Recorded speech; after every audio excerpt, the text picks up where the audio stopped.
जी sir यासर हम start कर रहे हो। ओके। अस्सलाम वालेकुम, मैं हूं नादिया अनवर और कैसे हैं मेरे स्टॉक मार्केट वालों। आज हफ्ते का दिन है, आज मार्केट क्लोज होती है और जो है आज हम बात करेंगे मार्केट के हवाले से। लेकिन उससे पहले बस मैं ये कहना चाहूंगी कि इस वक्त जो हमारे मुल्क के लॉ एंड ऑर्डर की जो कंडीशन चल रही है और जो इकोनॉमिक कंडीशन चल रही है, ये एक बहुत ही लम्हे फिक्रिया वाला स्टेज है हम पूरी एक कौम के लिए। वो इसलिए क्योंकि अगर हम देखें कि जो है इकोनॉमी कंडीशन की तरफ अगर हम देखते हैं तो जो है इन्फ्लेशन जो है वो बढ़ता ही चला जा रहा है। क्योंकि इस वक्त अगर हम देखें कि 15-16 दिन में जो पेट्रोल की कीमत है वो एकदम से जो है ऑलमोस्ट 37 रुपीज जो है वो इंक्रीज हुई है। और जो है इसके अलावा जो है अगर हम दूसरी चीजों में भी देखें, अगर हम इलेक्ट्रिसिटी की तरफ भी देखते हैं तो उसके रेट भी बहुत ज्यादा है। लेकिन उसके रेट के साथ मैं आपको ये बताती चलूं कि वहां पर जो है जो चार्जेस लगाए जाते हैं, जो टैक्स की मद में, वो बहुत ही मुख्तलिफ और बहुत ही यूनिक किस्म के टैक्सेस लगाए जा रहे हैं, जिनके बारे में ना लोगों को पता होता है। और वो जो है क्या कहते हैं, वो टैक्सेस एड अप होते हैं। कुछ बिल्स में तो इस तरह का भी सिनेरियो देखने में आया कि अगर उनका जो है बिल 24,000 का बिल उनका आया है तो 11,000 सिर्फ टैक्स है। ये कौन से ऐसे टैक्स हैं, ये किस नौयत के टैक्स हैं जो आवाम से वसूल किए जा रहे हैं? इसकी कोई ब्रीफिंग देने वाला नहीं है, इसका कोई जवाब दे नहीं है। और सिर्फ यही कहा जाता है कि जी यूनिट्स बढ़ गए हैं, लेकिन वो चार्जेस क्या हैं, वो टैक्स की मद में क्या है जो आवाम से लिया जा रहा है। इस वक्त अगर हम देखें तो हमारी जो आवाम है वो इस वक्त टैक्स के बोझ तले दबी हुई है। यहाँ पर ये एक तो बात हो गई, जो है अगर हम इकोनॉमी कंडीशन को देखते हैं, उस उस सारी चीजों को देखने के बाद हमें समझ नहीं आता कि इस वक्त जो हमारी जो बिजनेस जोन है, जो हमारे जो कहते हैं ना कि जो मईशत का जो पहिया चलाता है, जो बिजनेस जोन होता है, अ, वो भी बहुत ही सफर कर रहा है। जाहिर सी बात है, वो जो उसके ऊपर सबसे ज्यादा ये चीजें असरअंदाज होती हैं। फिर इसी के साथ ही अगर मैं मार्केट की बात करूं, हमारी स्टॉक मार्केट की, तो आईएमएफ के मुआहदे के बाद हमने देखा कि ये मार्केट बहुत तेजी में रही, और काफी अरसे बाद ये तेजी नजर आई। एक अरसे की मंदी थी, उसके बाद ये तेजी नजर आई। और उस मंदी में जो हमारे जो इन्वेस्टर्स थे, जो इस वक्त तेजी में आए हैं और बड़े खुश हैं, और ये हकीकत बात है कि बहुत से जो इन्वेस्टर्स हैं उनको बड़ा फायदा हुआ और बहुत लोगों ने जो है इस चीज से ये मुस्तफीद भी हुए। लेकिन उसके साथ ही साथ मैं ये भी कहूंगी कि जो है यहाँ पर जो टैक्स है, जो कैपिटल गेन टैक्स है, उस हवाले से भी मैं बात करूंगी कि वो भी साथ में जाहिर है जब महंगाई बढ़ी, इंटरेस्ट रेट बढ़ा, तो जो है कैपिटल गेन टैक्स जो है वो भी बढ़ा। तो एक तरफ तो हम बहुत खुश हो रहे होते हैं कि मार्केट ने बड़ी तेजी पकड़ी, या शायद ये लोग भूल गए कि जो है इतने अरसे की मंदी के बाद के जो है जब तेजी होती है और जब मुनाफा आता है तो उस मुनाफे में कैपिटल गेन टैक्स और जो है ब्रोकरेज की जो इंटरेस्ट वो होता है, वो और अदर चार्जेस जो होते हैं वो मिल मिला के, वो कट कटा के उनको कितना मिलता है, वो भी एक सवाल है और इस हवाले से भी हम बात करेंगे। इस वक्त आज हमारे साथ जो मेहमान मौजूद हैं उनके हवाले से मैं बताती चलूं। उनका ताल्लुक है वाई सिक्योरिटीज के, वो डायरेक्टर हैं यासिर याकूब साहब, और उनसे हम इस हवाले से भी बात करेंगे। तो आइए उन्हें वेलकम करते हैं। अस्सलाम वालेकुम सर। वालेकुम सलाम। सर बहुत शुक्रिया आपके वक्त का। सर ये जो है मैं सबसे पहले तो ये बात करूंगी कि ये जो टैक्स के हवाले से जो सबसे पहले जो आता है कैपिटल गेन टैक्स, वो कितना है? वो 15% है जो है वो कटता है। इसके अलावा जो दूसरे अदर चार्जेस होते हैं वो भी कट कटा के, तो एक इन्वेस्टर जो है वो जो सेलिंग में बिजी है उसको ये अंदाजा होता है कि उसको मुनाफा कितना मिल रहा है और ये जो टैक्स है ये क्यों जरूरी है। Thank you Nadia. ये आपने बहुत अच्छा टॉपिक रेज किया है, बहुत अच्छे सवालात रेज किए। देखिए, सबसे पहले तो हमें ये समझना चाहिए कि क्या वजूहात है जिनकी वजह से इस एक साल में आपकी टैक्सेशन 100% बढ़ गई है। अच्छा, जब मैं 100% की बात करता हूँ टैक्सेशन के बढ़ने में, तो मैं किसी एक सेक्टर को या किसी एक प्रोडक्ट को रेफर नहीं कर रहा हूँ। मैं इसको एज अ होल, इसको अगर मैं रेफर करूँ, तो जैसे कि आपने बिजली की बात की, आपने ये कहा कि बिजली के जो टैक्सेस के जो बिल्स अब आ रहे हैं, उसमें अगर आप बिल्स देखें, तो आप बिल्कुल सही कह रही हैं कि अगर 20,000 रुपए का बिल है तो उसमें 10,000 रुपए के टैक्सेस हैं। अगर 50,000 रुपए का बिल है तो उसमें 24,000 रुपए के टैक्सेस हैं। अगर वो 80,000 90,000 रुपए का बिल है तो उसमें 30 40 हजार रुपए के टैक्सेस है। तो जस्ट जी हाँ, बिल्कुल सही है। 50% आपके टैक्सेस है, 50% आपका बिल है। लेकिन हमें जो समझने की बात है वो ये है, क्या वजूहात हैं जिनकी वजह से इतने ड्रास्टिक एक तो टैक्सेस बढ़े हैं, और अभी भी हमें यही देखने को मिल रहा है कि इट्स नॉट इनफ। आज फिर ये बात है कि 4 सवा 4 रुपए, 4.5 रुपए पर यूनिट फिर से बढ़ जाएगा। अच्छा, हम्म। अब ये जो 5 रुपए पर यूनिट बढ़ेगा, ये वो खसारा है जो ये लोग पूरा करने की कोशिश कर रहे हैं, जो कि बनता है 122 अरब रुपए का। ठीक है। हम्म। अगर आप 8 से 8 महीने पहले चली जाएं, तो आपका जो पर यूनिट बिजली का बिल आ रहा था वो था 22 रुपए 23 रुपए। ठीक है। और हम्म। जब ये आपका बिल आता था तो आपका बिल घर पे आ जाता था 20,000 25,000 रुपए, जिसके अंदर थे आपके 5,000 रुपए के टैक्सेस, 7,000 रुपए के taxes, which was still bearable and made sense. Hmm. लेकिन अब जब ये बिल आ रहे हैं, तो एक तो सबसे पहले आपको 50 रुपए पर यूनिट चार्ज हो रहा है। उसके बाद आपको 50 रुपए पर यूनिट में, अगर आप देखें बिल के अंदर, तो टीवी चार्जेस और ये चार्जेस और वो चार्जेस, मतलब इतने अलग अलग बिल्कुल। किस्म के चार्जेस, फिर टैक्सेस, और फिर ये सब क्यूमुलेटिवली अगर आप देखने जाए तो 50% आपके टैक्सेस बन जाते हैं। तो ये वो खसारे हैं जो गवर्नमेंट, जो गैप है इनकी रेवेन्यूज में, वो फिल करने की कोशिश कर रही है। अब हम इसको थोड़ा और डिटेल में बात करें, तो आप देखें वो सैलरीड क्लास जिसको ऑलरेडी टैक्सेस की मद में एक तो मार दिया गया है लास्ट बजट में। ठीक है। बिल्कुल। इसका मतलब ये है कि जो क्लास आपको टैक्सेस भर रही है, उसी क्लास पे आप ज्यादा से ज्यादा टैक्सेस बढ़ाते जा रहे हो। आप इसका कोई सोल्यूशन नहीं निकाल रहे हो कि दूसरी जगहों से भी टैक्सेस कलेक्ट किए जाएं। आज आप रिटेलर्स पे चले जाएं, आप किसी भी मार्केट में चले जाएं, कोई भी ऐसी मार्केट या कोई भी ऐसी दुकान नहीं है जो टैक्स भरती हो। ठीक है। और अगर वो भरते भी हैं, तो इतना मिनिमम भरते हैं कि वो उनका भी वो नहीं है कि फॉर एग्जांपल अगर उनकी सेल्स, अगर एग्जांपल दे रहा हूँ कि लाख हम्म। रुपए भी हो रही है, और उनका जो उनका टैक्स बनता है, it should come around 18 to 19% annual, वो मेरे ख्याल से 1% भर रहे होंगे, अगर वो भर रहे हैं तो। वरना मोस्टली तो नॉन आपके निल फाइलिंग ही हो रही होती है। तो जो एवेन्यूज आपको अपने रेवेन्यूज के लिए खोलने चाहिए, उनकी तरफ आप कोई काम नहीं कर रहे, और अगर आप काम कर भी रहे हैं तो आप नाकाम है। ठीक है। फिर जब हम हम्म। दूसरी बात करते हैं कि ये जो जिन क्लास के ऊपर ऑलरेडी टैक्सेस इतने लगा दिए हैं, अब हो क्या रहा है, पहले आपको सैलरी मिल रही है, आपको उसके ऊपर टैक्स लग रहा है।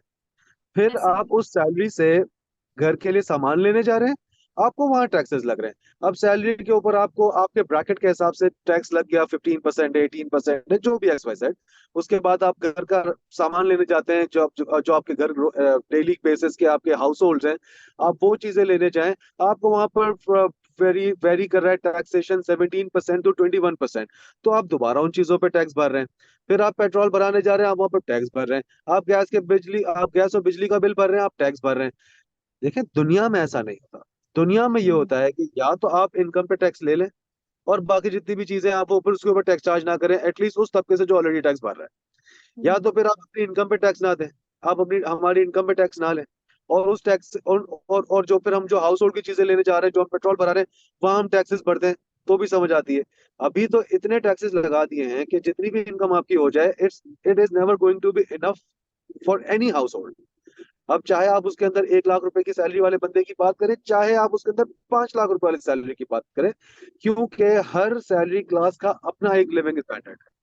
ठीक है। हम्म। तो ये तो इतनी बड़ी एक डिस्कशन हमारी हो सकती है इस बात के ऊपर कि कौन से ऐसे इकदाम है जो नहीं लिए जा रहे, जिसकी वजह से एक टारगेटेड तबका बच सकता है। फिर आपने बात की कि capital gain tax. Capital gain tax का मैं आपको बताऊं कि इस वक्त कैपिटल गेन टैक्स 15% है, ठीक है, आपकी इनकम के ऊपर। अच्छा, अगर वो आपका कैपिटल गेन टैक्स अगर आपको लग जाता है 15%, और अगर आप नॉन फाइलर हो तो वो है 30%, ठीक है। हम्म। तो अगर आप स्टॉक के हवाले से बात करें ना, तो स्टॉक में तो काम ही वो लोग कर सकते हैं जो फाइलर हो, मतलब मेजोरिटी आपको उनकी ही मिलेगी जिनके पास एटलीस्ट डिक्लेयर्ड इनकम हो। हम्म। मेजोरिटी तो ऐसा नहीं है, लेकिन जो नॉन फाइलर है उसको 30% टैक्स लग रहा है। अच्छा, उसमें भी एक बड़ा कैच, वो ये है कि पहले तो ये होता था 2000 कि अगर आपने कोई भी सिक्योरिटी 5 साल तक होल्ड करके रखी हुई है ना, हम्म। तो 5 साल के बाद आपको कैपिटल गेन टैक्स नहीं लगेगा। सही। जो कि आपकी दूसरी एसेट क्लासेस जो हैं उनके अंदर आज भी वैसा ही है कि 5 साल 6 साल अगर आप एक एसेट को होल्ड कर लेते हैं तो आप लायबल ही नहीं है उसके टैक्स भरने के, क्योंकि now it is the part of your long term investment. Hmm. अगर आपने उसको विद इन 4 इयर्स बेचा होता तो आप उसके ऊपर टैक्स भरते, ठीक है, इट मेड सेंस। लेकिन अब क्या हो गया था बीच में 4 सालों से कि अगर अब आपने 10 साल की भी होल्डिंग रखी थी अपनी सिक्योरिटीज की तो भी आपको टैक्स भरना है, आपने 20 साल भी अपनी होल्डिंग रखी हुई है तो भी आपको टैक्स भरना है। ये अब सिर्फ मेरे ख्याल से लास्ट मंथ या अभी जो लास्ट मिनी बजट आया था उसके अंदर ये पॉइंट रेज हुआ, तो उसके अंदर दोबारा से ये किया गया है कि अब वापस से जो 2013 से पहले अगर आपने कोई सिक्योरिटीज लेके रखी हुई है तो उसके ऊपर आपको कैपिटल गेन टैक्स नहीं लगेगा। बाकी अगर आपने 2018 2019 में जो भी सिक्योरिटीज ली है उसके ऊपर आपको पूरा पूरा कैपिटल गेन टैक्स लगेगा। यहां तक भी हम्म। ठीक है, बट ऐसा नहीं करना चाहिए कि हर एसेट क्लास को आपको इक्वली ट्रीट करना चाहिए। तो बस ये थोड़े से बिल्कुल। इश्यूज हैं जो ऑब्वियसली गवर्नमेंट लेवल्स के हैं, जो हम्म। सुधारे जा सकते हैं, लेकिन उनके ऊपर कोई खास तवज्जो नहीं दी जा रही है। सही। अब टैक्सेस बढ़ाने की जो वजह है सबसे ज्यादा हर चीज में इतने टैक्सेस बढ़ाने की कि आपका जो रेवेन्यू का टारगेट है वो मीट ही नहीं कर सक रही है गवर्नमेंट। और वो कैसे कर सकेगी अगर आपके मुल्क में आप सिर्फ 8% आवाम से टैक्स कलेक्ट करोगे, तो आप ये जिंदगी में अपना रेवेन्यू टारगेट अचीव नहीं कर सकते, ठीक है। हम्म। अब उस रेवेन्यू को कहीं से तो निकालना है। बिल्कुल। तो वही बात है कि जो मर रहा है उसे और मार दो, जो टैक्सेस भर रहा है, जो गवर्नमेंट की नजर में है, जो जो जो अपनी इनकम और जो अपनी वेल्थ डिक्लेयर कर रहे हैं वही सिर्फ टैक्सेस भर रहे हैं, तो उन्हीं पर और चोरी चला दो। हालांकि उसका एक अच्छा तरीका ये भी किया जा सकता है कि जो लोगों का नाम और ये जो तरीका है ना, इससे हम्म। जो आपके टैक्स पेयर लिस्ट है वो भी मोटिवेट होगी कि सही। जिन लोगों ने अपनी इनकम के ऊपर टैक्स भर दिया, जिन लोगों ने हाउस होल्ड खरीदने जाते वक्त टैक्स भर दिया, जिन लोगों ने पेट्रोल भराते वक्त टैक्स भर दिया, हम्म। उनको ये एक्स्ट्रा टैक्सेस ना लगे, बाकी सबको लगे जो ऑलरेडी टैक्सेस नहीं भर रहे हैं, जो गवर्नमेंट की जो आपकी एफबीआर की टैक्स पेयर लिस्ट में आ ही नहीं रहे, और अगर आ रहे हैं तो नील फाइलिंग कर रहे हैं। तो रास्ते बहुत ज्यादा हैं, तरीकेकार ना दिखने को मिल रहे हैं, और ना ही ऐसा है कुछ के जो तबका ऑलरेडी भर रहा है उनको सिक्योर किया जाए। आपने भी देखा होगा पिछले 6-8 महीने में जो एक पढ़ा लिखा तबका है वो पाकिस्तान से अब भाग रहा है। ऐसे इट ही। Is not a good sign. ये हम्म। सिर्फ वजह ही सिर्फ ये है कि आज भी हमें ऐसी कोई फ्यूचर डेवलपमेंट नहीं दिख रही जो हम ये सोचे कि 5-10 साल में कोई भी हालात बेहतर हो जाएंगे। सिर्फ ये वजूहत है। नहीं। ये बात आपने बिल्कुल सही कही यासिर साहब कि जो है यहाँ पर जो है अवाम के ऊपर सारा बोझ डाल दिया है। ये जो जितने भी हमारे अशराफियां हैं उन्हें अपनी अगर मरातों पे अगर वो एक नजरसानी करे तो शायद वहां एक पर भी सेकंड, एक सेकंड, एक जो मिनट, है आपकी सारी आवाज कट गई है, प्लीज रिपीट कर दो। अच्छा, ओके ओके। ये बिल्कुल बात आपने सही कही यासर साहब कि वाकई सारा बोझ ही अवाम के ऊपर डाला हुआ है। जितना भी रेवेन्यू है वो ये चाहते हैं कि अवाम के ऊपर जितना मैक्सिमम अवाम से निकल सकता है। अगर देखा जाए तो जो हमारी जो अशराफियां हैं वो अगर अपनी मराते अगर देखें तो अगर वो उसमें भी एक्सपेंसेस में थोड़ी कमी ले आए तो मेरे ख्याल से थोड़ा बोझ उधर भी जाना चाहिए। सारा ही अवाम पे डाल दिया है। यहाँ पर मैं एक सवाल पूछूंगी यासर साहब कि जैसे कि यहाँ पर आपने ये बात कही आप लोगों की तरफ से कोई ऐसी पॉलिसी आप लोग क्यों नहीं कोई बनाते, या कोई इस तरह का आप लोगों का मुतालबा हुकूमत से क्यों नहीं होता कि जो है जो आपके जो मार्केट का जो ये सारा सिस्टम है, जैसे कि कैपिटल गेन है जो 15%, और आपने जैसे क्या कहा कि नाउन फाइलर की 30% और फाइलर जो है वो 15% पे है। तो इस तरह की कोई पॉलिसी के लिए आप लोगों ने गवर्नमेंट से कोई आप लोगों की बात हुई है? क्योंकि आप खुद भी एक जो है ब्रोकरेज हाउस के डायरेक्टर हैं, तो क्या इस हवाले से कोई पॉलिसी आप लोग जो है इस तरह से कोई बनाए, या कोई ऐसी बात हो कि गवर्नमेंट के आगे ये चीजें दी जाए, ताकि जो स्टॉक का पूरा काम है, जो इन्वेस्टर है उसको मैक्सिमम जो है प्रॉफिट का बेनिफिट मिल सके। देखें, ये बात तो आज जब माशाल्लाह लोगों में इतना शऊर आ गया है, अवेयरनेस आ गई है, एक आम आदमी इन बातों को समझता है, तो ये सवालात भी हमसे आते हैं। हम्म। अलबत्ता जहां तक हमारी बात है, हम अभी से नहीं पिछले 10-15 सालों से लड़ रहे हैं हर इन चीज को लेके, कि अगर स्टॉक एक्सचेंज में जो कि आपकी इकोनॉमी की बैकबोन है, अगर इस चीज को मोटिवेट नहीं किया जाएगा, इस इंडस्ट्री को इंसेंटिव्स नहीं दिए जाएंगे, तो यहाँ पर सरमायाकारी हर्ट होगी। और आपने हम्म। पिछले 5-6 सालों में यही देखा होगा कि नंबर ऑफ इन्वेस्टर्स कम ही हुए, बढ़े नहीं है। तो it's a direct loss to an industry. लेकिन हमने इसके ऊपर बहुत सी पॉलिसीज भी बनाई हैं, हमने बहुत सारे प्रपोजल्स भी दिए हैं, और हर दौर में एक नया प्रपोजल ये सोच के बना के सबमिट भी किया है कि चले ठीक है, अब जो करंट गवर्नमेंट है या करंट सिनेरियोज हैं, उसमें हमारा कोई ऐसा प्रपोजल एक्सेप्ट कर लिया जाए जिससे एटलीस्ट इस इंडस्ट्री को फायदा हो। लेकिन आप यकीन करें, अम, जब जब हमने कोशिश की है, तब तब हमें ऐसा लगा है कि हम अपने आप से लड़ रहे हैं।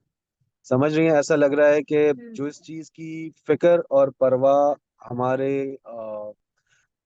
हायर एंड्स को होनी चाहिए, उनको नहीं है।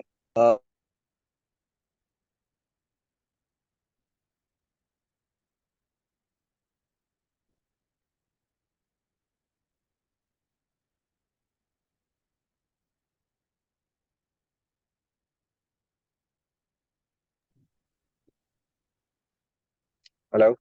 जी हेलो। जी यासिर साहब, थोड़ी सी माजरत, थोड़े से कनेक्शन आवाज आ शायद रही है आपको? जी जी अब आ रही है। थोड़ी सी डिस्टॉर्शन की वजह से आप अपनी बात दोबारा से रिपीट कर दें, क्योंकि थोड़ी सी डिस्टॉर्शन आ गई थी जिसकी वजह से रिकॉर्ड नहीं हो सका। जी। ठीक है। तो बस कहने का मकसद ये है कि बिल्कुल प्रपोजल टाइम टू टाइम हमेशा बनते गए हैं, 10-15 सालों से बन रहे हैं। बड़ी अच्छी टीमें भी बैठी हुई हैं जो एक हम्म। अच्छे, बहुत सोचो समझ के बाद एक प्रपोजल बना के आगे देते हैं।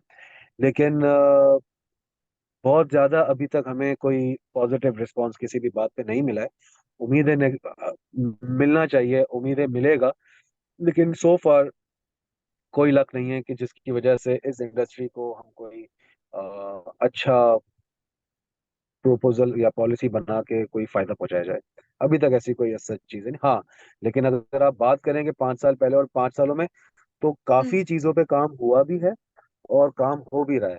तो अगर आप कंपेयर करें तो काफी चीजें बेहतरी की तरफ आई भी है। जैसे कि आपने देखा होगा कि अब स्टॉक मार्केट में जब इन्वेस्टमेंट आती है, तो वो उनकी क्लाइंट्स को, कस्टमर्स को, जो उनके इन्वेस्टर्स हैं, उनको प्रोटेक्ट करने के लिए जो रेगुलेशंस बनाई गई हैं, those regulations are very strong. Hmm. At least जो 15-20 साल पहले मसले मसाइल क्लाइंट्स को और इन्वेस्टर्स को आते थे, अब वो बिल्कुल भी नहीं आते हैं। तो हाँ, डेवलपमेंट्स कुछ साइड पर हुई है और कुछ हम्म। साइड पर अभी भी होनी बाकी। तो चीजें चल रही हैं, और हमें उम्मीद पूरी है कि आने वाले दिनों में इंशाल्लाह कोई ना कोई ऐसी चीज जरूर इंसेंटिवाइज कराएंगे जिससे इस इंडस्ट्री को फायदा पहुंचे। अच्छा, ये यासिर साहब, ये मुझे बताएं कि अभी जो हमारी केयर टेकर गवर्नमेंट आई है, उसमें जो हमारी जो फाइनेंस मिनिस्टर हैं, इनसे आप कितनी उम्मीद रखते हैं कि ये कितना इन सारी पॉलिसीज के ऊपर काम करेंगी? और क्योंकि लोगों को बड़ी उम्मीद है इनसे, आप इसके हवाले से क्या कहना चाहेंगे? जो डार साहब की पॉलिसीज थी और अभी जो ये आई हैं, तो आपको कितनी उम्मीद है इनसे?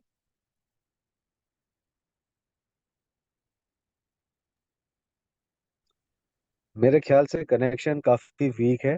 खैर, जो मुझे समझ आई मैं उसका जवाब आपको दे देता हूँ। जी। मैं केयर रिपीट टेकर कर। गवर्नमेंट जो अभी आई है, जी जी। Specially let's talk about caretaker finance या मिनिस्टर डॉक्टर।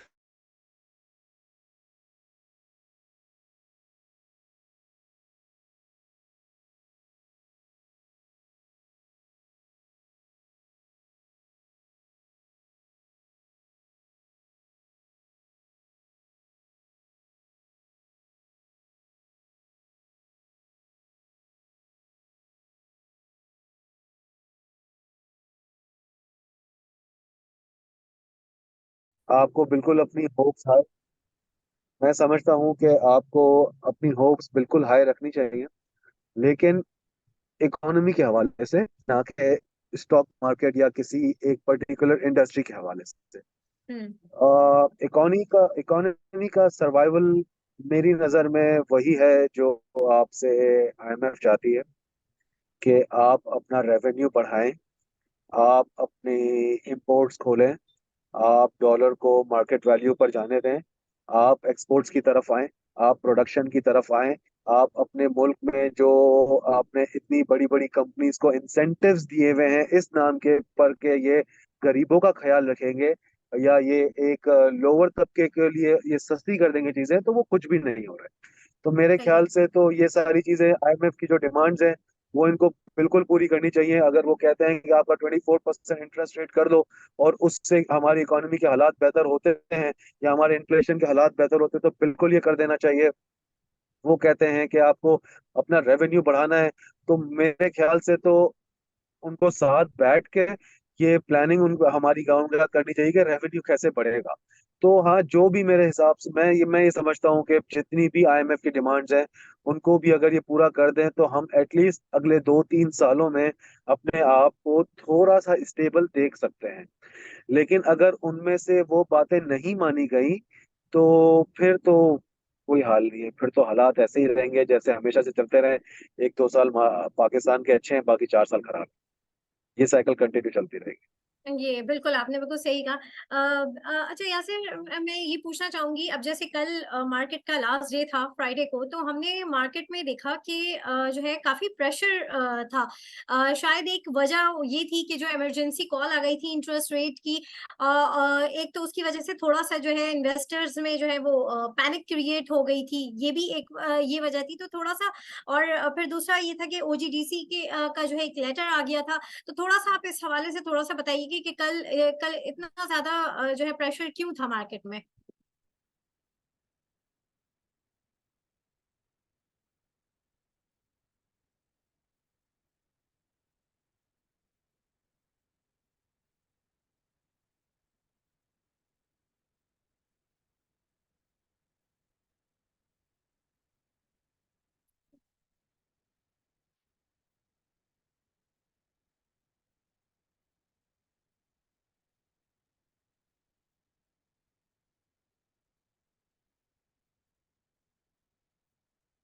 यहाँ पर थोड़ी सी जो है कनेक्टिविटी का नाज़रीन इशू आ रहा है।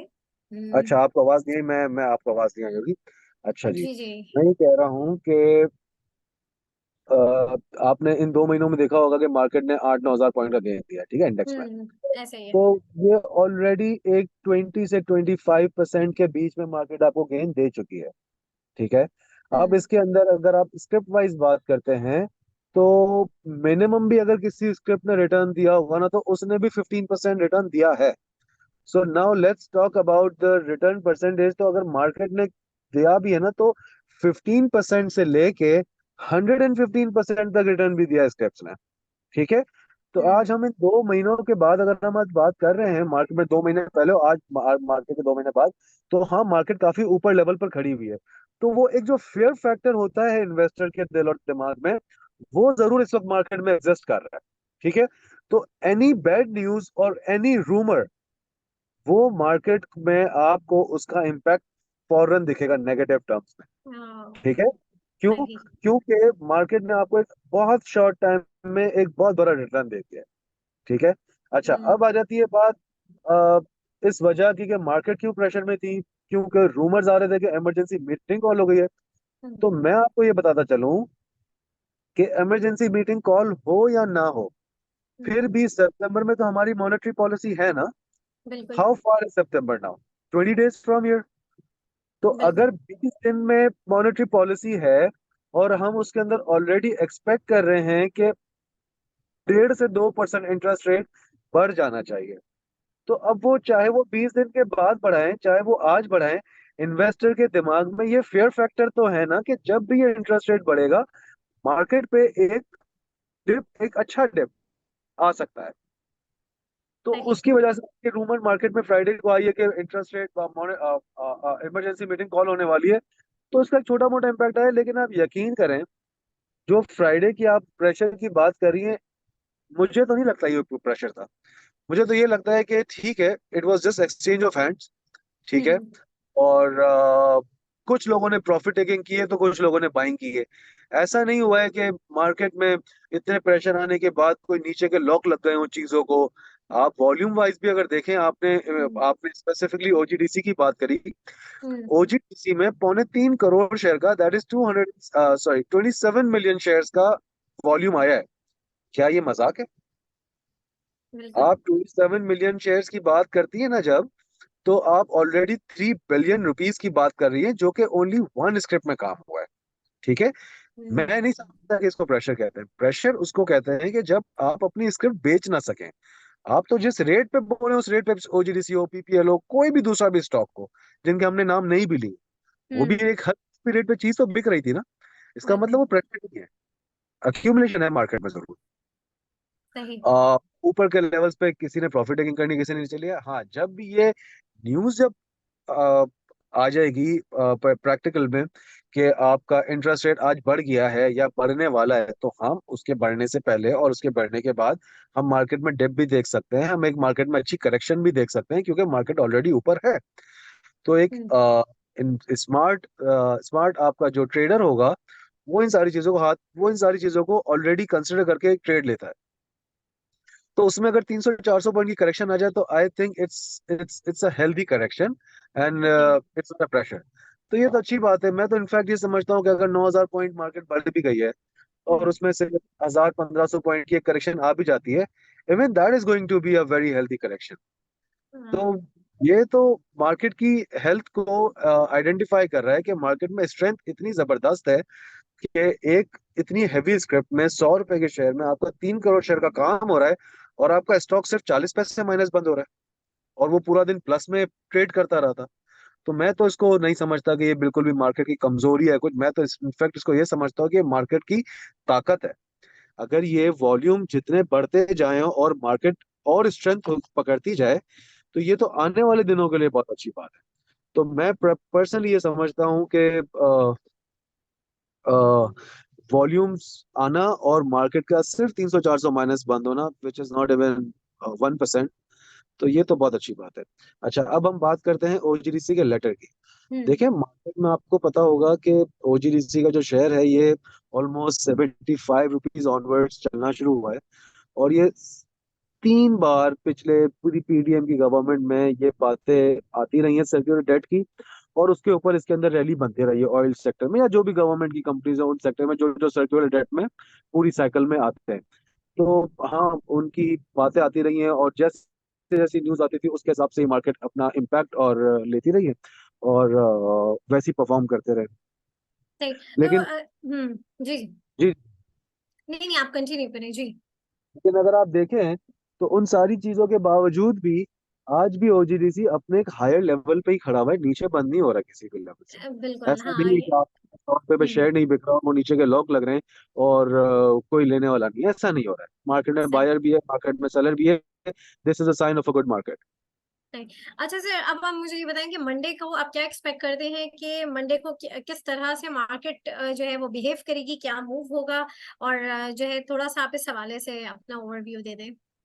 देखें, अब ये तो जाहिर सी बात है, ये तो totally personal personal view based होगा, जो भी मेरा ओपिनियन और कमेंट होगा। हाँ बिल्कुल जी। तो सब इसको इसी तरीके से लें, जो भी सुन रहा है, कि मुझे पर्सनली ऐसा लगता है कि मार्केट में जो लेवरेज पोजीशंस हैं वो खासी हैं।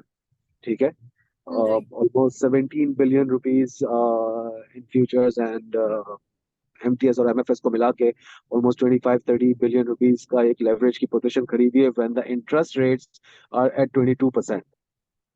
इसका हम्म। मतलब ये है कि जितने भी लोगों के ये लेवरेज में शेयर्स खरीदे रखे रखे हुए हैं, या हम यूं बात करें, इस 30 अरब रुपए का जो लेवरेज हुआ हुआ है, ये लोग ये समझते हैं कि जो हमारी अपॉर्चुनिटी कॉस्ट है, जो कि है बैंक में पैसा रखवाना, अगर हम्म। हमें बैंक आपको एनुअल बेसिस के ऊपर 22% रिटर्न दे रही है, और फिर भी मार्केट में 30 अरब रुपए का लेवरेज खड़ा हुआ है, तो इसका मतलब ये है कि market is very optimistic on the returns that they are going to get from the market, right?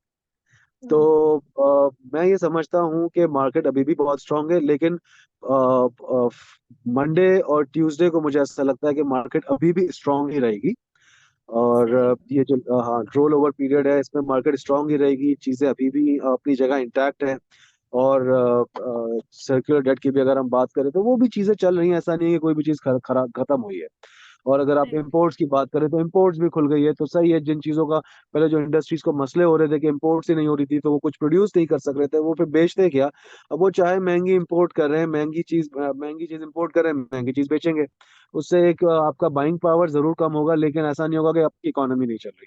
तो मैं अभी भी ऑप्टिमिस्टिक हूँ, मुझे लगता है मंडे ट्यूसडे मार्केट स्ट्रांग रह सकती है।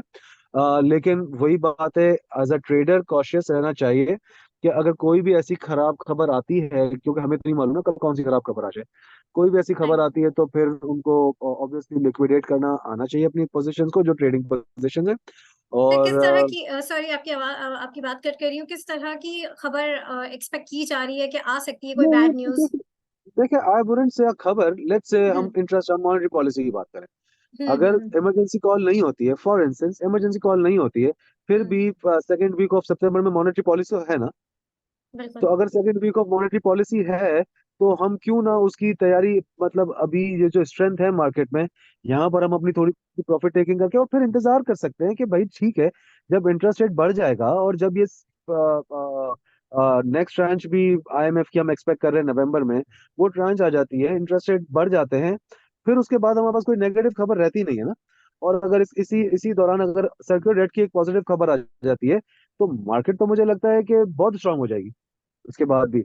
लेकिन हाँ, इंटरेस्ट रेट की खबर में मार्केट थोड़ी कमजोर रह सकती है, थोड़ी स्लो रह सकती है, हो सकता है कि थोड़े से वॉल्यूम्स कम हो जाए, लेकिन उसकी स्ट्रेंथ मुझे कम होती भी नहीं दिखती है। अगर कोई ऐसी खबर कोई इंटरेस्ट रेट की बेसिस के ऊपर भी अगर मार्केट में करेक्शन आती है, तो हाँ मैं भी एक्सपेक्ट करता हूँ कि भाई 1000-1500 पॉइंट की करेक्शन बन सकती है, but it is only going to be a correction. इसमें कोई ऐसा डरना नहीं चाहिए कि मार्केट बिल्कुल अब चलेगी नहीं, या क्या होगा आने वाले दिनों में। हम्म। मार्केट मुझे आने वाले दिनों में, या लेट्स से अगले 6 महीनों के लिए, मुझे मार्केट बहुत अच्छी लगती है, लेकिन थोड़ा सा कॉशियस होकर काम करना चाहिए। सही। बहुत बहुत शुक्रिया यासिर याकूब साहब कि आपने बड़ी जो है बड़ी इंफॉर्मेटिव बात की, और आपने जो है आने वाली अभी जो मंडे को जो है वो मार्केट के हवाले से भी आपने एक बहुत ही पॉजिटिव रिव्यू दिया। और नाजरीन, यहाँ पर मैं बस यही कहूंगी कि इस वक्त हालात बहुत मुश्किल है, और देखा जाए तो जहाँ जैसे मार्केट में प्रेशर होता है, वैसे हमारी आवाम पे भी बड़ा इस वक्त प्रेशर है, वो है टैक्स का प्रेशर है और महंगाई का प्रेशर है। हर तरह का प्रेशर सिर्फ आवाम के ही ऊपर है। तो यही बस आखिर में मैं यही कहना चाहूंगी कि उस कौम की हालत नहीं बदलती जो कौम अपनी हालत खुद बदलना नहीं चाहती। इसी के साथ ही अपनी होस्ट नादिया अनवार को इजाजत दीजिए, इंशाल्लाह फिर मुलाकात होगी। अल्लाह हाफिज। Thank you sir.